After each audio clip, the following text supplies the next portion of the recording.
सिर्फ सपने नहीं दिखाते, सपनों के घर भी बनाते हैं हम।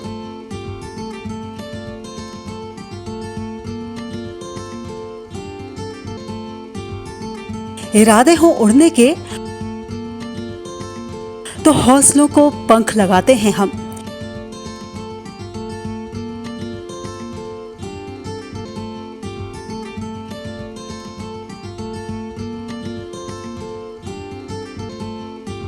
क्योंकि हम हैं लोढ़ा बिल्डर्स, सच की बुनियाद पर मजबूत इमारत।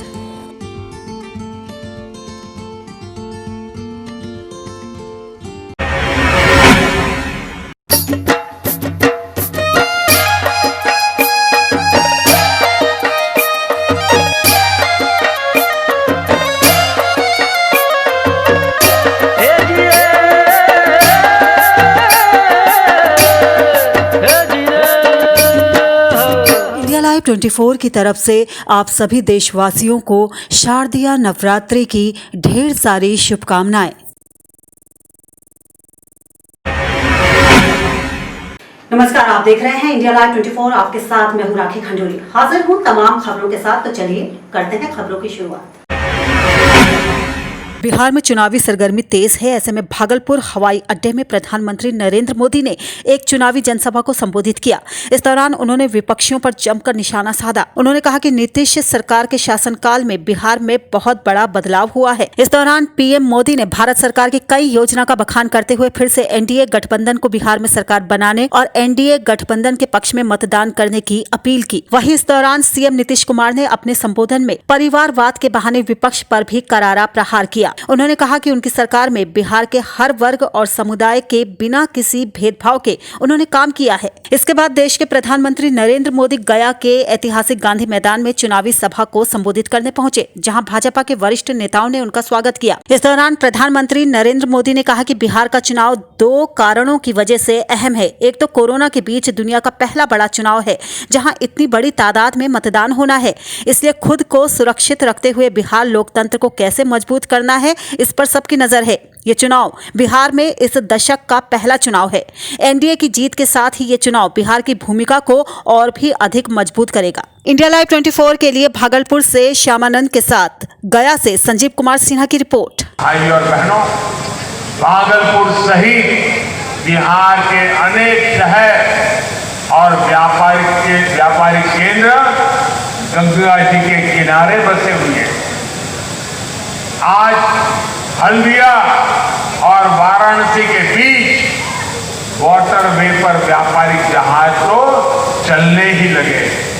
इसे अब और बड़े जहाजों के लिए भी तैयार किया जा रहा है। बिहार में चुनावी सरगर्मी चल रही है। इसी के तहत भागलपुर में लोक जनशक्ति पार्टी की भावी प्रत्याशी नीलम देवी की चुनावी सभा को संबोधित करने के लिए राष्ट्रीय उपाध्यक्ष सह पूर्व सांसद सूरजभान सिंह और बिहार प्रदेश के अध्यक्ष सह समस्तीपुर के माननीय सांसद प्रिंस राज सुल्तानगंज विधानसभा के मुरारका कॉलेज स्टेडियम में चुनावी जनसभा को संबोधित करने पहुंचे। इस दौरान उन्होंने मौजूदा सरकार पर जमकर प्रहार करते हुए कहा कि सरकार हर क्षेत्र में निकम्मी साबित हो रही है। उन्होंने कहा कि बिहार सरकार सिर्फ बोलने का ही काम कर रही है। जहां तक बात शिक्षा की जाए, वहां हर तरह से फेल नजर आ रही है। 15 साल में बिहार में विकास के नाम पर सिर्फ ठगने का काम किया गया है। इंडिया लाइव 24 के लिए भागलपुर से श्यामानंद सिंह की रिपोर्ट। लोजपा कभी भी पोस्ट अलाइन नहीं करती है, प्री पोल अलाइन करती है। और इस वक्त भी पहले ही हम लोगों ने कह दिया है कि भाई जो भी हमारे प्रत्याशी जीतेंगे, मणिपुर में भी हमने ऐसे ही किया था। मणिपुर में एक सीट हमने जीता था और भाजपा को हमने सपोर्ट करके वहाँ पे सरकार बनी थी। उसी तरीके से एक प्रत्याशी हमारी जो जीतेंगे वो भाजपा को सपोर्ट करेंगे। और एटा में महाअभियान मिशन शक्ति के तहत थाना अलीगंज में नवनिर्मित महिला हेल्प डेस्क का उद्घाटन डॉक्टर शैलजा प्राचार्य जनता महाविद्यालय द्वारा किया गया। इस दौरान वरिष्ठ पुलिस अधीक्षक एटा सुनील कुमार सिंह, प्रभारी जिलाधिकारी एडीएम एटा केशव कुमार, शिक्षिकाएं, छात्राएं भी मौजूद रही। पुलिस द्वारा मिशन शक्ति कार्यक्रम के तहत शिक्षिकाओं, बालिकाओं, महिलाओं को लैंगिक समानता, हिंसा से रोकथाम और पीड़ित को सामाजिक प्रतिष्ठा दिलाने के संबंध में जागरूक किया गया। वरिष्ठ पुलिस अधीक्षक एटा सुनील कुमार सिंह ने सभी महिलाओं और बालिकाओं को महिला सहायता हेल्पलाइन नंबरों के बारे में विस्तृत जानकारी दी। साथ ही उन्होंने कहा कि अब कोई भी महिला ना तो हिंसा सहेगी और ना ही किसी दूसरी महिला पर हिंसा होते हुए सहन करेगी। हिंसा का डटकर मुकाबला किया जाएगा। इसके साथ ही मिशन शक्ति अभियान को सफल बनाने के उद्देश्य से एसएसपी एटा और अपर जिलाधिकारी एटा द्वारा एंटी रोमियो स्क्वाड टीम चयनित की गई। मेधावी छात्राओं और महिला शक्ति को सम्मानित भी किया गया। इंडिया लाइव 24 के लिए एटा से संदीप शर्मा की रिपोर्ट। बिहार के लातेहार के बरवाडीह प्रखंड में जनप्रतिनिधियों की अनदेखी के बाद अब ग्रामीणों ने ही देवरी नदी में पुल निर्माण का जिम्मा लिया है। यहां मोरवाई पंचायत के सैदुक ग्राम पिपरतांड में बहने वाली नदी पर ग्रामीण खुद ही चंदा जमा करके और श्रम दान करके पुलिया का निर्माण कर रहे हैं। खुद नदी में बाढ़ की आशंका को देखते हुए ग्रामीणों ने अपने दम पर करीब 40 से 50 फीट पुल तैयार भी कर लिया है। इतना ही नहीं, ग्रामीण इस पुल से आवाजाही भी करने लगे हैं। इतना ही नहीं, ग्रामीण इस पुल से आवाजाही भी करने लगे हैं। पूर्व मुखिया श्रवण सिंह की माने तो पुल को जल्द ही तैयार कर लिया जाएगा। इस पुल के बनने से जहां एक तरफ ग्रामीण बहुत खुश हैं, तो दूसरी तरफ जनप्रतिनिधियों की लापरवाही पर आक्रोश भी है। इंडिया लाइव 24 के लिए लातेहार से रवि कुमार गुप्ता की रिपोर्ट।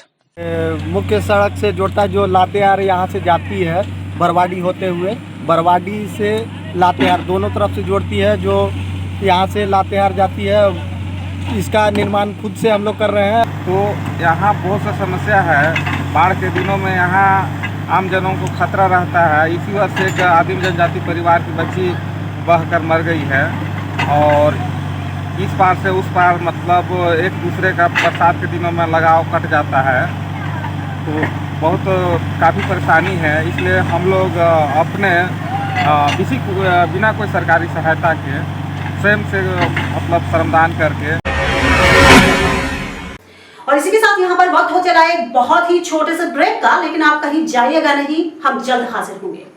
क्या मेहनत करते करते सफलता से महरूम हैं आप?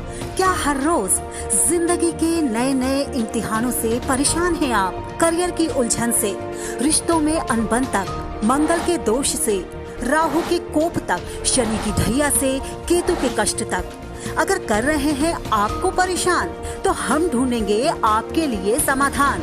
देखिए हमारा खास कार्यक्रम कहते हैं तारे, रोजाना सुबह 6:30 बजे सिर्फ इंडिया लाइव 24 पर। ब्रेक के बाद आपका स्वागत है। चलिए बढ़ते हैं अगली खबर की तरफ।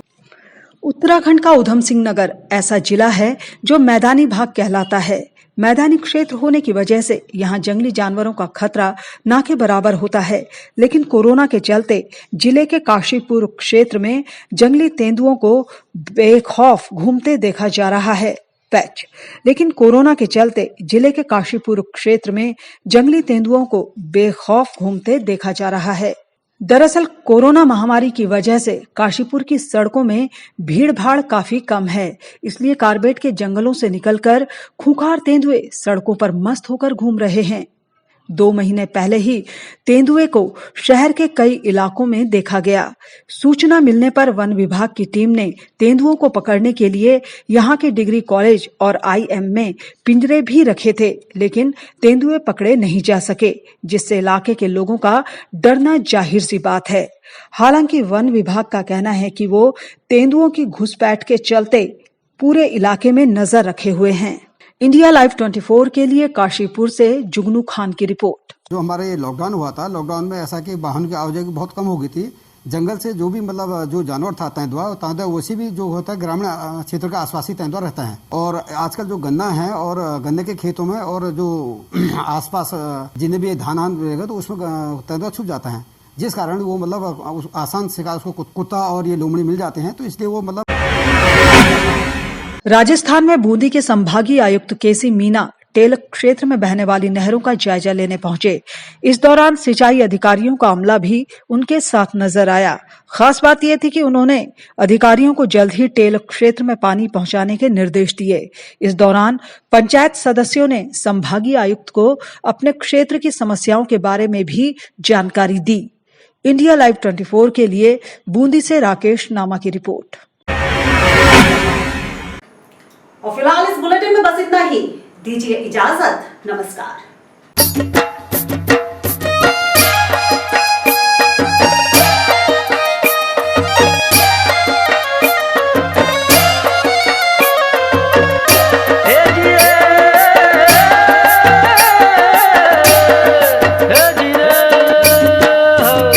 लाइव 24 की तरफ से आप सभी देशवासियों को शारदीय नवरात्रि की ढेर सारी शुभकामनाएं।